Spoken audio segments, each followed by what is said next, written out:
everybody, it's Lisa Barnes from LMB Designs, and I am here in Columbus, Ohio at TNNA, which is the Yarn Industry Trade Show. And I stopped by the booth of Brittany Knitting Needles and chatting with Chris Barnes, and he stopped me and said, we have the same last name.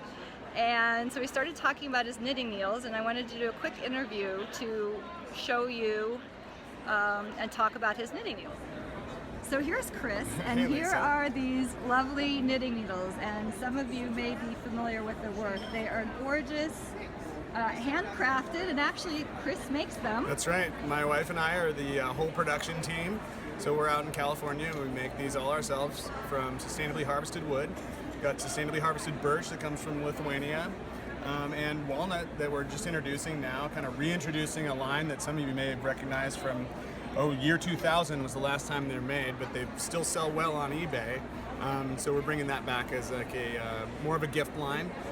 The walnut is very special, all sustainably harvested. So that's a domestic product, made in America, of domestic materials, with an all-natural finish too, which is very cool. I think, and a really nice finish that's going to last for years. This is a real heirloom product. Well, they're beautiful. We were just starting to talk about, like, what do the different woods do in terms of your crafting experience? And are some smoother or harder? And what does that do for knitters and crocheters? Yeah, well, the walnut is a harder wood for sure.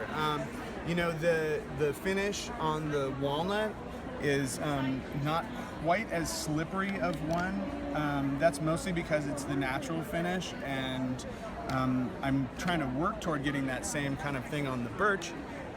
But you know, I'm not willing to give up the slickness of the birch, because I know that's something knitters really appreciate. Right. So we have real proprietary finishes we're using, blending our own waxes and things in order to make sure that they're as slippery as we can get a wood needle to be.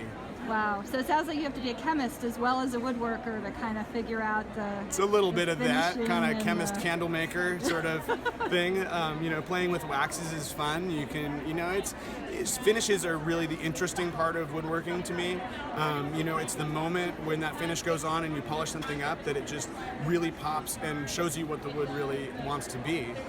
It's really fun to work with wood. I work with wood in my hobby and in my job, you know, so it's obviously something I love, and we listen to our customers as far as our needles go. Some of you have told us in the past that our points were not pointy enough.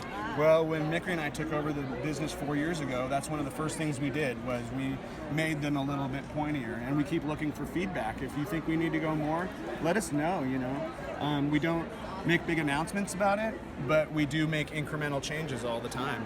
So Chris, where can my fans buy your needles, or how can they find them? You can only buy them from local yarn stores. Fabulous. So we do not sell to big box, big chains. You may find them on Amazon, but they're being sold by independent sellers through there. So the needles and the wood are sustainable, they're handmade, and they're sourced and sold ethically. And they are works of art. Well, great, Chris. Thanks for talking with us. Thanks really for talking with me, it. Lisa. I didn't know I had a family member.